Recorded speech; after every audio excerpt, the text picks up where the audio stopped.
Yep, certainly will do. Thank you, Chairman. And I echo those remarks. Any other comments, Councillor Buckley? Yes, thank you. It's with the ever changing scene that we're in terms of planning. It feels like we're on a roundabout that we can never get off. That no sooner are we halfway or three-quarters of the way through an exercise, if the goalposts are changed yet again, we're back to square one. We must obviously keep on track with this. I just wonder how, Mark, you'll be able to answer this question, how Fylde sits in terms of other councils for having their local plan in place. Where do we sit in terms of the countrywide picture? I think the last statistics that I saw, it was a little over 50% of authorities had actually got an adopted core strategy or local plan in place. And so that since then there have been a number, so they will have moved on a little bit since then. Locally, a number of authorities who anticipated to be much farther ahead than us, we have actually caught them up recently.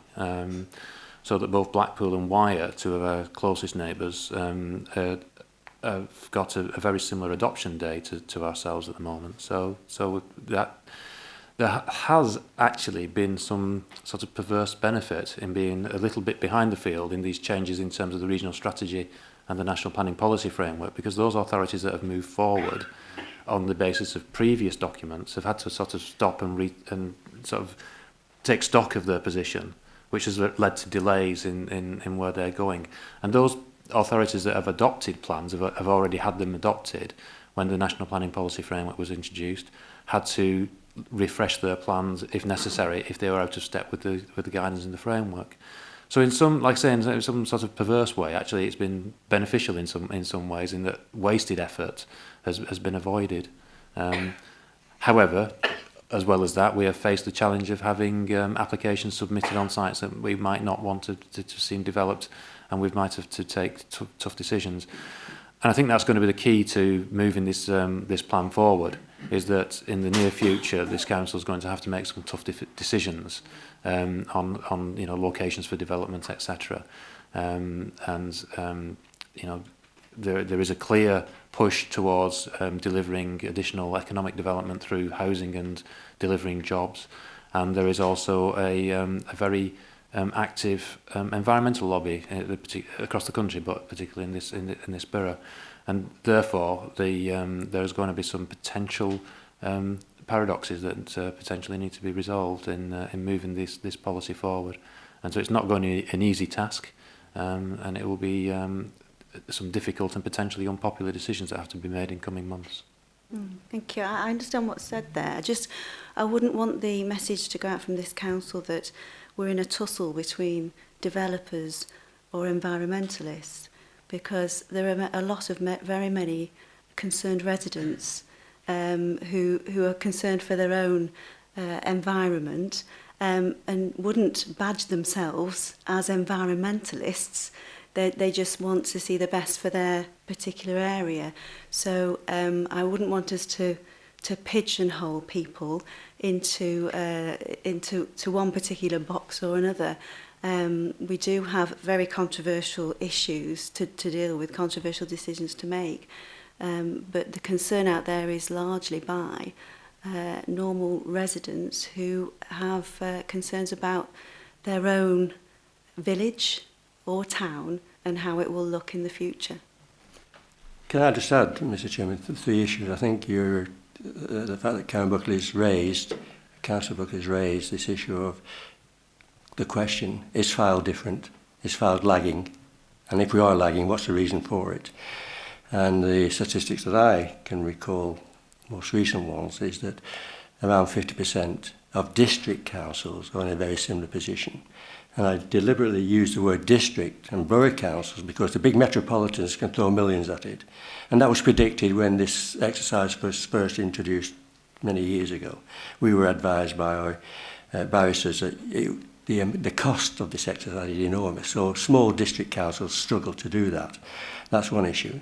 I also take some human delight with those people who did throw the millions at it and get their plan in place, have had to revisit that plan because of the changes, and if it's not in conformity with the localism concept and NPPF, that in itself has required additional resources. This question of development and the response to by local communities, it hasn't been helped because of the original concept of localism, where there was an indication, a suggestion and a direction that local people would have more say in the development of their area. And that was introduced by Eric Pickles, and we all shouted from the rooftops and applauded him and said, you know, what a marvellous concept this is. We've been saying this, we're wanting this for many years. But it was short-lived because the economic debate took over. And irrespective of what government or what political party it would be driving the planning debate, they are virtually all singing from the same hymn sheet in the terms that houses are needed in this country and local authorities will deliver them. Thank you. Any other comments? Thank you. Are you going to propose that, Trevor? Yes, well, yes, thank you, Mr. Chairman. I propose a recommendation that you see on page 89 of your agenda. Thank you very much. So, proposed by Councillor Fylde and seconded by Councillor Buckley. All in favour? Thank you very much indeed. And once again, Mark, thank you very much indeed for your comprehensive reports and the efforts of yourself and your team. Will you please pass that on to them? I certainly will. It's a pleasure. Thank you. Thank you. Takes us to item 9 on page 98 and is the appeal decision Mulbrick Lane. I think the portfolio holder is going to take this item, but I'll stay just in case there are any particular questions relating to the application, Chairman, if I may.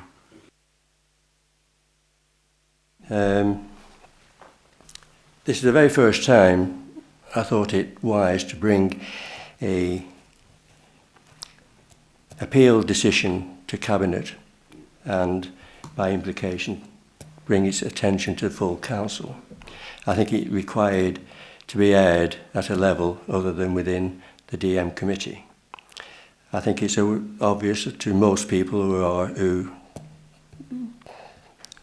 interested in the way the DM committee and our planning process in determining applications that there has been a difficulty in the DM committee in determining greenfield applications in open countryside.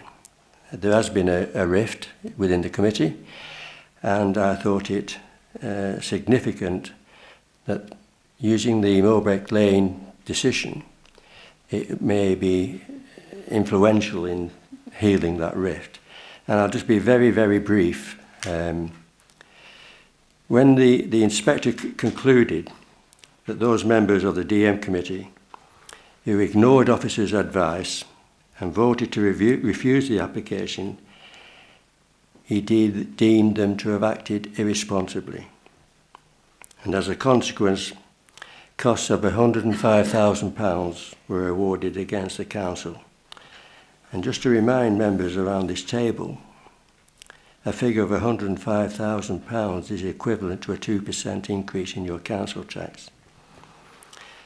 I understand why the inspector used the word irresponsible, but it stems from a misguided belief that historic planning policies prior to the NPPF could be used to protect greenfield development in the countryside. And the committee, when it turned down this application, its reasons for refusal given could not and were not and did not stand up to scrutiny. I think this is an extremely important point, that the reasons given for refusal could not stand up to scrutiny. And obviously, the council cannot afford to be subject to these such huge financial penalties. Karen looks rather relaxed this evening, but I'm sure, knowing that there are several countryside applications lodged within the department, to receive costs against us of this order and magnitude was impact on the robustness of some of the figures that she has described to us this evening. So because of that very brief background, I think it's obvious that the Council has got to move to try and protect and to safeguard and to ensure that the reasons given for refusal in circumstances where members feel that they want to be at variance with the officer's recommendation, that we have some security and confidence that there is a system in place. So as a consequence of what I've just said, you've got 3 recommendations on this item gender. And I'll read them out because they flow on from what I have just said. That the first recommendation is that the inspector's decision is noted and the approach of the inspector and the weight applied to various aspects of the decision to be taken into consideration in the determination of planning applications for one similar development. I find reading extremely difficult. But you see before you recommendation 1, recommendation 2. The third recommendation that's on your order paper is amended. And I amend as follows, and deleting the third recommendation that you see. That a small representative group of the Development Management Committee and appropriate officers be formed to consider the most appropriate mechanism for such a process, and a report be presented to future meetings of the Development Management Committee and Cabinet for consideration.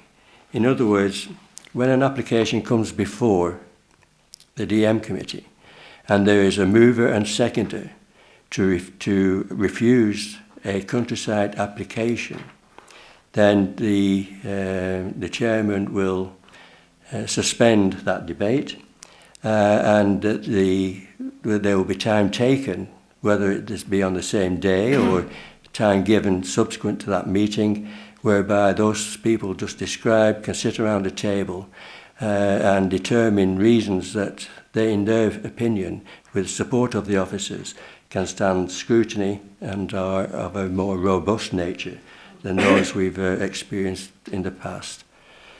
Mr. Chairman, I so move the recommendations of this Thank you. item. Thank you. Any observations from members? Councillor Buckley? It's just to clarify, Chairman, that the costs of the appeal have not yet been finalised, but neither have they then been able to be reflected in the medium-term financial strategy. So we will have to deal with that when they are. Thanks.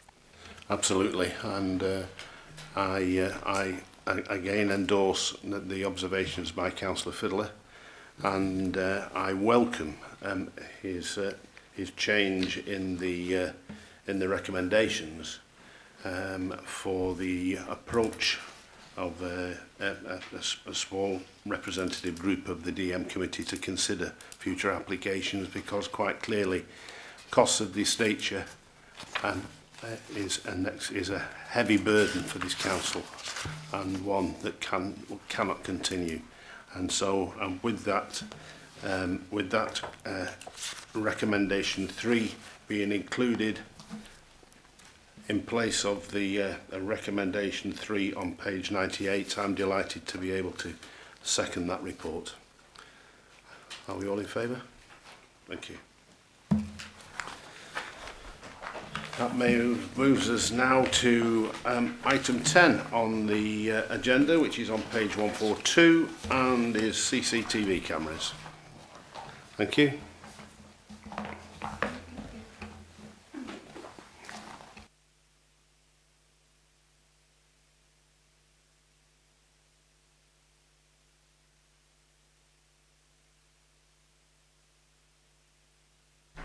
Yes, Chairman. This has been to the Policy Development Scrutiny Committee, I think one of the scrutiny committees for review.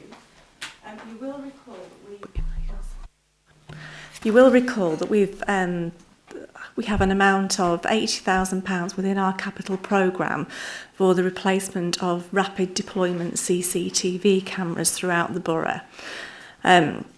Since this amount of money was included within the capital programme, the government have introduced some new regulations governing the use of CCTV surveillance equipment.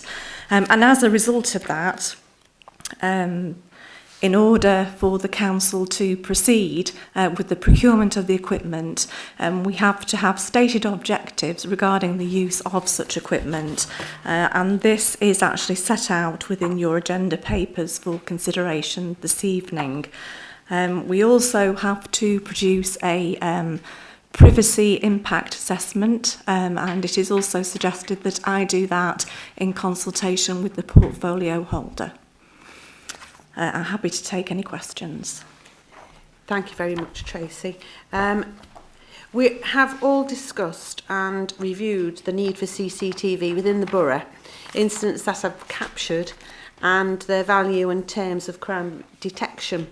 And this report is to recommend we continue with the existing CCTV provision with the borough based on the objectives identified within the report, follow the cognizance of surveillance code of practice, to ask the monitoring officer to prepare a privacy impact assessment along with myself, also to now proceed with the procurement of rapid deployment cameras, which forms part of the approved capital programme, as you mentioned, Tracy, 80,000.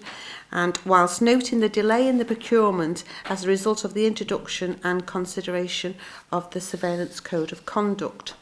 So, Leader, I am therefore recommending, based on the scrutiny examination, that the provision of CCTV is continued within the borough, based on the 6 objectives identified within the report, together with the preparation of the privacy impact assessment. As a consequence, the procurement of replacement rapid deployment cameras will also now commence. Thank you very much. Any observations? Councillor Trowfall. I'm very happy to support this. It's a hugely good scheme, but what I'd like to see some improvements.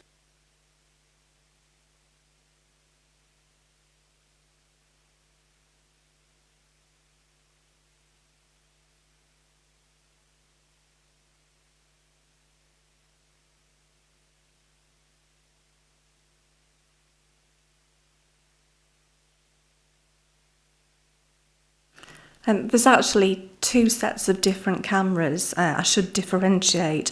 There's these cameras that we're discussing this evening are the rapid deployment cameras, and within the borough there are a number of units that can have these rapid deployment cameras fitted to them.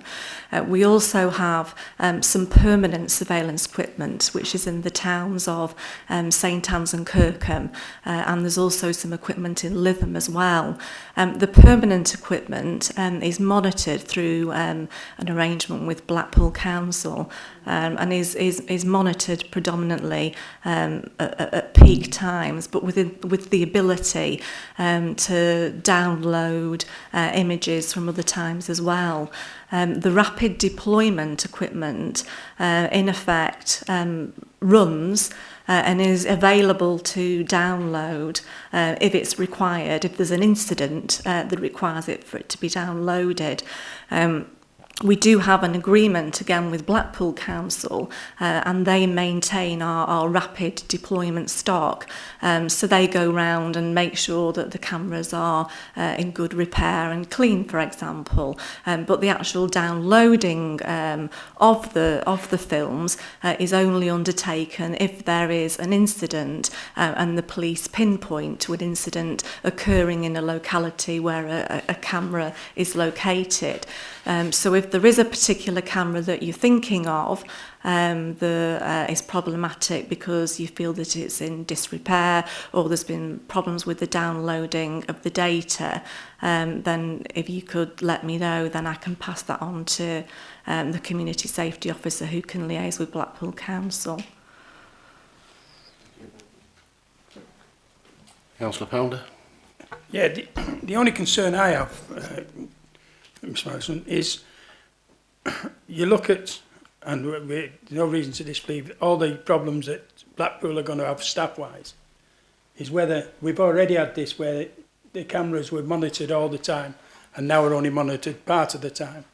And my biggest concern is that they may well even reduce them even further, and that they won't then be getting the job done that we're all hoping they're going to get done. Because what will happen? What will happen more than anything else? And this is probably where I take it. We will with these rural areas that will probably suffer because the fixed cameras are all localised in, as you say, Kirkham, St Anne's, and Lytham. If I can just differentiate the issue with Blackpool's CCTV camera suite, it was actually closed, and that used to undertake our surveillance, but that was of the monitored cameras, and those monitored cameras were in St Anne's, Lytham and Kirkham. So the arrangement that goes on with the rest of the stock, which is the rapid deployment cameras, which is what we're talking about this evening, that will continue as they have done before.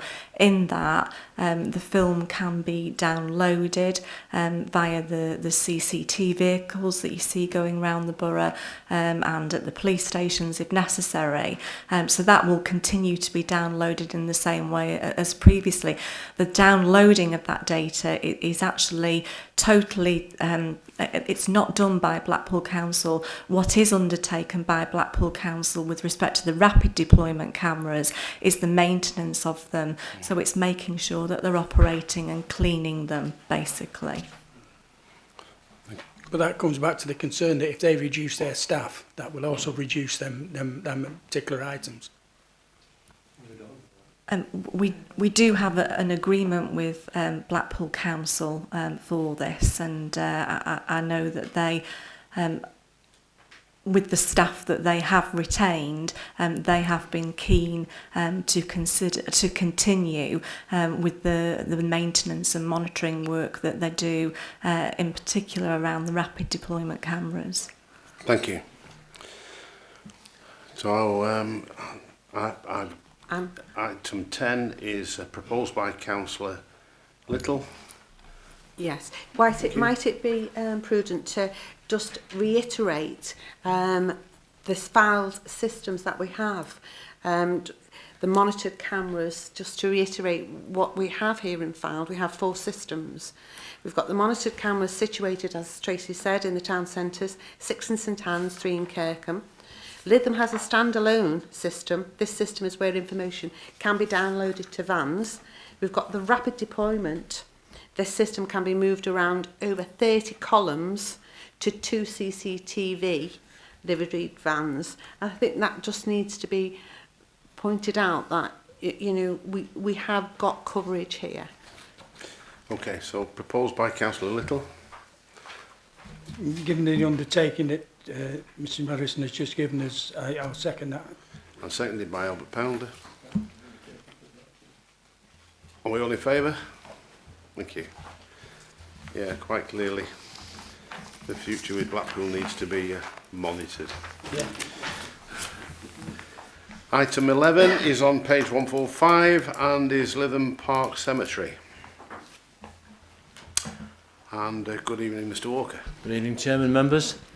This first report refers to the cemetery and crematorium, which is the responsibility of the council. Within your capital programme are 2 schemes which are identified within the report. One is cemetery and crematorium infrastructure works, that totals £80,000, and there is 68,427 left in budget. The second is the cemetery and crematorium pumping station scheme at a cost of 30,000. This report, Chairman, presents some detail on the drawdown of those schemes and requests approval to spend. Firstly, with the crematorium infrastructure works, the sum of 68,000, it's proposed that the main drive is the subject of the bulk of that scheme, the remainder of which is proposed to be used to design the extension to the cemetery, which is necessary within a 5-year period. The report touches upon the limited burial space that is left within the cemetery, and that we now need to start planning for the scenario when that space runs out.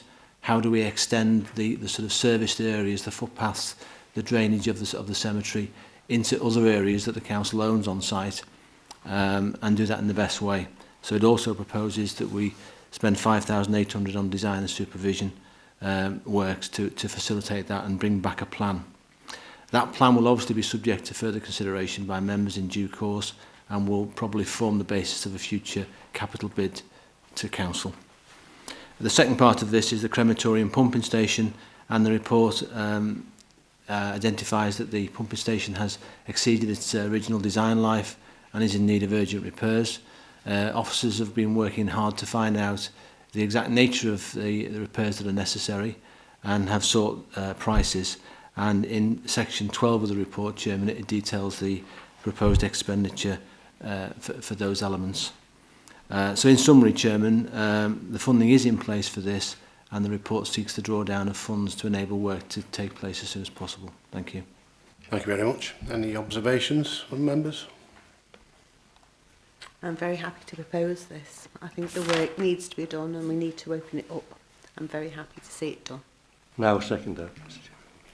So proposed by Councillor Little and seconded by Councillor Fydler. Are you all in favour? Thank you very much indeed. Thank you for your report, Mr. Walker.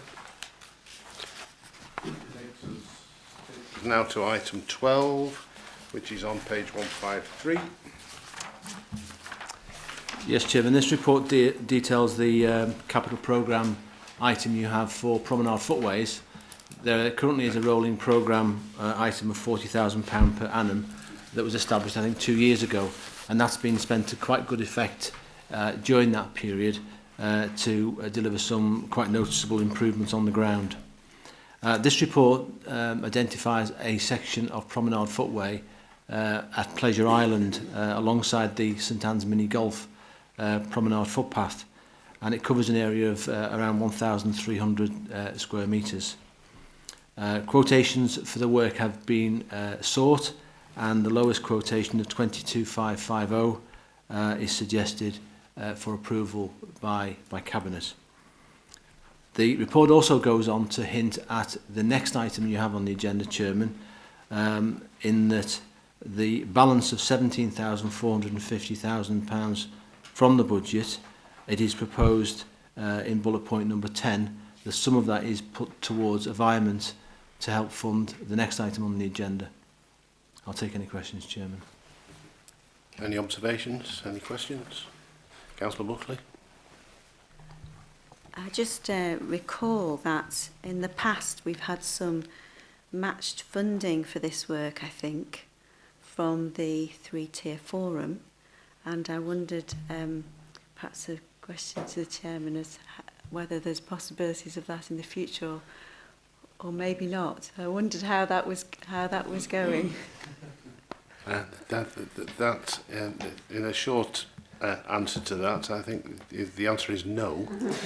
The last three-tier forum meeting paid particular attention to Lancashire County Council's serious problems with regards to their budget, and whilst we had some match funding from LCC, when this was first introduced into Lytham, I remember, whereby some considerable extra length was achieved, but I can't see that coming forward, unfortunately, in the future. But it makes no, it doesn't stop us from trying to press that forward. Any other observations? I think it's a relatively straightforward report, Mr. Chairman, and just to move the recommendations, obviously it describes that there's a capital budget of £40,000. This item requires £22,500. The second part of the recommendation is environment to the next item on the agenda at Lowther, and I'd just like to move the recommendations. Thank you. Thank you, Chairman. I'm very happy to second this item. Thank you. So proposed by Councillor Fydler, seconded by Councillor Trelfall. Are we all in favour? Thank you very much indeed. I'd like some to be spent in Freckleton next year. That moves us to item 13, and is the Lowther Gardens car park. Councillor Fazakerley is absenting herself. Mr. Chair. Thank you. Thank you, Chairman, portfolio holder. This report is the third one, which also requests a drawdown of monies within your capital programme. Members will also recall that you have a regular rolling programme item of £30,000, which is used for car park improvements. And again, that's been used in recent years to fund the resurfacing of car parks. It can also be used on occasions for replacement of meters, signage and so on, but for I think the past 2 years we've used it substantially for resurfacing works. This report refers to Lauder Gardens, which members will be aware is held as a trust status, and the report identifies that the Borough Council is obviously one of 7 trustees, and that the council is represented on that trust by the portfolio holder for leisure and culture. Members may also recall a report that you considered last May, in May 2012, which substantially set out the details of the arrangements for the trust to be to operate, and in particular the ongoing financial arrangement for how that will be funded in future years. At that time, a service level agreement was drafted for the operation of the pavilion, and the principle of ongoing responsibilities for this council in relation to grounds maintenance and car parking management were also agreed in principle. As part of that agreement, there was a split of income in the car park. The car park takes on average in the region of about £8,500 per year. It's slightly lower than a comparable car park due to the fact that the first hour is free, but that was a policy decision set by the council some years ago. In bullet point number 4, it sets out the basis for that split of income that comes from the car park. So the council does have a responsibility for that car park as it stands. The trustees have made a request for funding for the car park to be resurfaced, and that's what forms the substantial basis of this report. A survey of the car park has identified that it is in a poor condition, and I'm sure members who have been to a recent council meeting there can only just see for themselves how the surface has started to break up in the last 2 or 3 years, and it is of a comparable nature to some of the car parks we've done in the last year or two. The budget, as I've mentioned, includes a sum of money of £30,000. In anticipation of this report, officers have been out and sought quotations for that work, and the plan is attached to the report at the back of the report, which identifies the area in question. The lowest tender for that area is 37,500. Hence, Chairman, why it's linked to a vehement request from the previous report.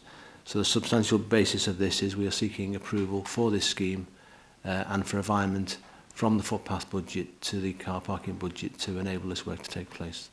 Thank you. Any member observations? Yeah, I took part in some negotiations with the trustees about how this could be funded, if there was another way of this being funded. And given the current state of the finances of the Lauder Gardens Trust, this was the only real way of doing it. What the trustees have agreed to do is to actually put a box in Lauder Pavilion for the patrons to donate to any other future capital project, which is similar to what happens in a lot of the old theatres throughout the country.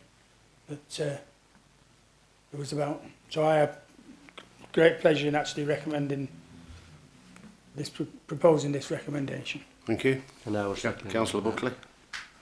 Yeah, I would like to support this as well, and to acknowledge that the ongoing yearly funds towards Lauder Trust for the pavilion are decreasing by agreement, and therefore they will be stretched to manage anything external such as this. And I think that it is good to support them in this particular way. And I also think they're going from strength to strength, the offer and the shows that are being put on. And I know from people that support the shows are really positive about the direction that the trust is going. So happy to support it. Thank you. Well, I did second the recommendation that Councillor Thank you. Founder did. Yes, and I'm pleased to support it. And yes, the allow there is going to from strength to strength, and also with some internal changes as well, which will all add to the good for the future of Lowther. So I also support. So proposed by Councillor Pounder and seconded by Councillor Fylde. Are you all in favour? Thank you very much indeed. And that concludes the business for this evening. So thank you very much indeed for your attendance.